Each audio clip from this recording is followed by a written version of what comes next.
Panther people, what up? Let's talk about some of the winners and some of the losers on the Carolina Panthers after the draft. What's going on? You watch your Panthers both. Thanks for joining. Before I get started, just want to remind you guys, on the link below is an exclusive with Panthers Post. It is my merch. It is for fans. It is for the fans that have been through shit and back since 2015, and we lost the Super Bowl. And Jericho Cotchery definitely caught that ball to basically the hiring of Dave Canales.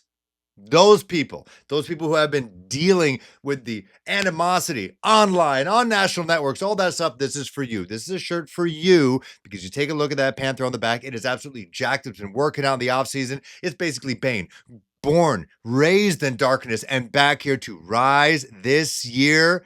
Things are going to happen this year. Cop your shirt right there. It is direct to print. You order it, they make it right there, and they send it to you in just a matter of days. Now, this place is based in the state of Missouri, meaning it's in America, meaning you're not getting taxed twice. You're not paying duties, and you're not paying a massive shipping fee coming from Canada. So that means shipping, if you spend more than $100, is completely free. If you only buy one, which is totally cool, shipping is minimal, around $8 or $9, then you get it in just a matter of days. You can rock this thing by next week, and then definitely rock it by the start of the season. I appreciate the support all the way leading up to the draft, afterwards, draft analysis, draft previews, all that stuff. I would appreciate it. If you want to get the shirt, that's awesome. It's great for the whole family. It is color comfort, which is super decent. It washes well. It looks good. Kind of that vintagey feel as well, and good quality. It's not going to break down on you. Check out the link.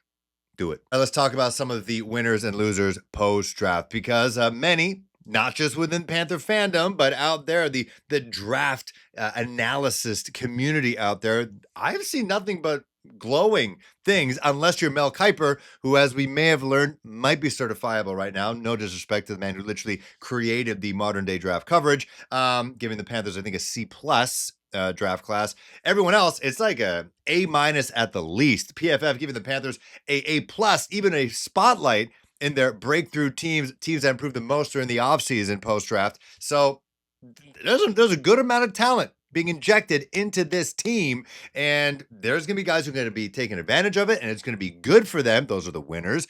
And then there's some guys not necessarily going to lose their job, but it's going to be a little bit more of a challenge. We know Dave Canales and we know Dan Morgan. They want to create competition. They don't care. They just picked up Rico Dowdle, and they just drafted a running back in the second round last year out of Texas, a big program. They're going to draft another running back out of the SEC. I know Texas in the SEC, but the original SEC. You know what I mean? So, hey, they took a wide receiver in the first round pick 2 years ago. They're going to do it again at an even higher pick. So I'm not saying these guys are losers. I'm just saying there's a little bit more competition for them. So without further ado, let's start with the winners.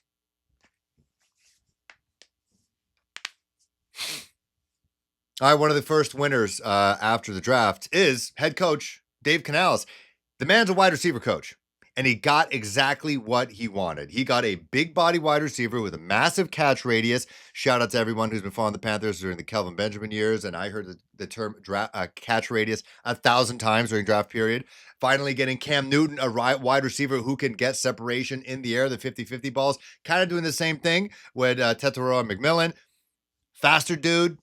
And just he's got immense body control. And after missing out on DK Metcalf, who is a big body wide receiver who has a relationship with Dave Canales, they missed out on George Pickens. Not saying he's a big body wide receiver, but he's a receiver that is physical, that can get separation, can get height, can win those 50-50 balls. He has since been traded to join Jonathan Mingo with the Dallas Cowboys for a third round pick and a late round pick. I don't know why the Panthers didn't do that, but either way, Dave Canales wanted a wide receiver to call his own, and he got one in Tetero McMillan, an LA, Southern California guy, just like Dave Canales. He got what he wanted. I know we all were thinking about defense, whether it's Jalen Walker or Micah Williams. Got himself a wide receiver. So now Dave Canales can have his full repertoire of offensive schemes on display. It's kind of like a basketball team. We've talked about this before. I've talked about it ad nauseum for years when it comes to building a wide receiver room, just kind of mimicking what Daniel Jeremiah says from NFL Network. When it comes to a wide receiver room, you want a basketball team. You don't want everyone to be a shooting guard. You don't want everyone to be point guards or power forwards. You want your spunky point guard who's kind of short and quick. You want your big center. You want your, muscle power forward. You want that. And so the Panthers had been kind of one note for a while, but after this draft class, not just with T. Magnalo, but also with Jimmy Horn Jr., you're adding a different type of superpower to this wide receiver room. And Dave Canales got to love that because that allows some variety for his offensive genius mind to help. And then thus a winner because of that is, of course, Bryce Young, but we all know Bryce is a winner. Speaking of the wide receivers, another winner after the draft, and it might surprise some people, and that's Xavier Legette. That's right, the one who's been roaming around the Kentucky Derby. I could see this guy having a Food Network show in just a couple of years, honestly. But initially when you look at it from the outside, okay, you traded up in the first round to get Xavier Legette out of South Carolina last year in the first round, only to get Tetsuo McMillan with the 8th overall pick this year. So a higher pick, a seemingly more valuable pick. That's got to mean XL, his job is on the line. I don't think so.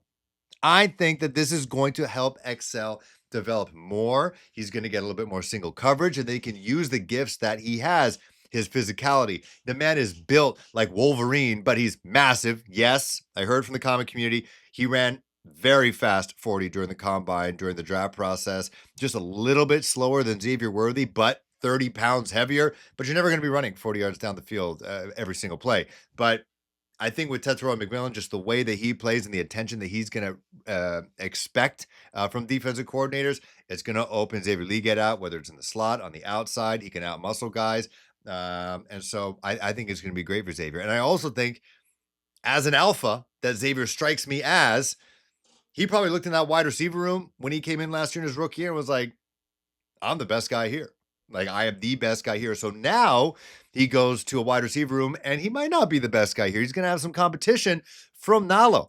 And he talked about with Kay Adams that he hasn't talked to him yet. He wants to meet him face to face. He doesn't want to send him a text. He wants to meet him face to face, have that kind of bond there. And I think that's first of all, that's a great leadership thing. He wants to go out there and he wants to meet him in person. He wants to see what he's like, get the vibe, and then work out together, which they're presumably going to be doing over the next couple of weeks, hopefully with Bryce Young in Southern California. And I think it's the making of a great partnership. Again, talked about how we missed out on DK Metcalf, George Pickens, T. Higgins.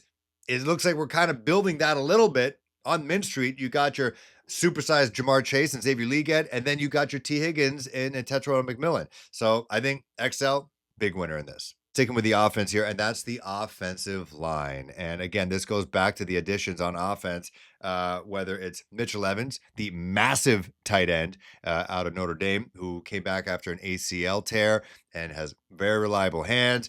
He is maneuverable enough, as well as, of course, Tetsuo McMillan and Jimmy Horn Jr., just adding more to the offense. And so there's less pressure on the offensive line to just continue battling in the trenches and waiting for Bryce to wait for a wide receiver to get open. And it goes back to Dave Canales opening up that offensive playbook.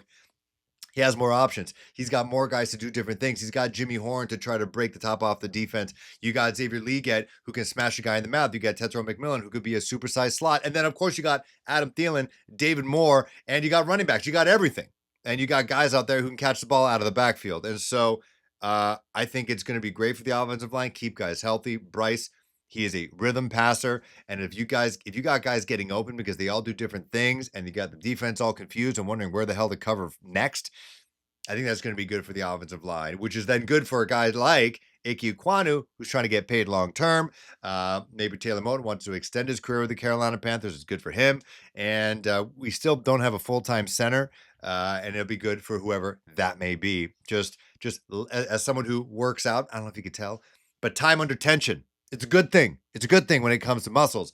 Might not be a good thing for an offensive line in a long season, especially if you want to make a playoff push, which I think the Panthers will do this year. All right, another winners. Let's go to the defensive side. That is the linebackers. My God. If I'm a linebacker right now, and I know they didn't really add any linebackers in the draft, they did so for undrafted free agents. I'm not going to weigh in too much on those guys. As we just heard, Colin Granger, the 6'7" tight end out of Coastal Carolina, hasn't played football since middle school. He's been living at Bank of America Stadium, literally been there from 6:30 in the morning till 7 o'clock at night. Basically, every fan's dream is to just live at an NFL facility and get fed, get treated, all that stuff. Already got a hamstring injury, however. They cut his ass. So I'm not getting attached to anybody picked up an undrafted free agency. So right now, the linebackers, as we speak, you got yourself Trevin Wallace and you got Josie Jewell. And then if Shaq wants to come back, if they want to bring Shaq back, great. But the linebackers are going to be big winners here, just from what they added to the defensive line. Just you got Cam Jackson out of Florida, just a massive, massive human being, 6'6", 320 plus. Of course, you got Nick Scorton from Texas A&M, and then you got Princely out of Ole Miss. And then you got the other dudes. You got DJ Wanham. You got Tersh Wharton. You got Bobby Brown. You got all these guys in the trenches that are going to be eating up blockers, eating up running backs, just taking up all this space, making gaps for nice linebacker blitzes, just nice, clean alleyways to smash a running back in the face. And it's going to make them look better. It's going to make Josie Jewell look better. It's going to make Trevin Wallace develop better. He's going to have way more freedom to just be a linebacker and not have to worry about blockers coming uninterrupted in his face. I think the linebackers are going to be big winners, despite the fact they didn't really add any elite talent on the linebacker side. I can see that happening in next year's draft. Footnote: Harold Perkins out of LSU. I know they're all about height, weight, speed, but this guy's a dude. He is a weapon. He's not just an outside linebacker, edge dude. He is a weapon on the defensive side. Harold Perkins. We're not picking in the top 5. I'm seeing Harold Perkins mocked in the late teens, 20s. That's going to be Panther territory next year in the draft.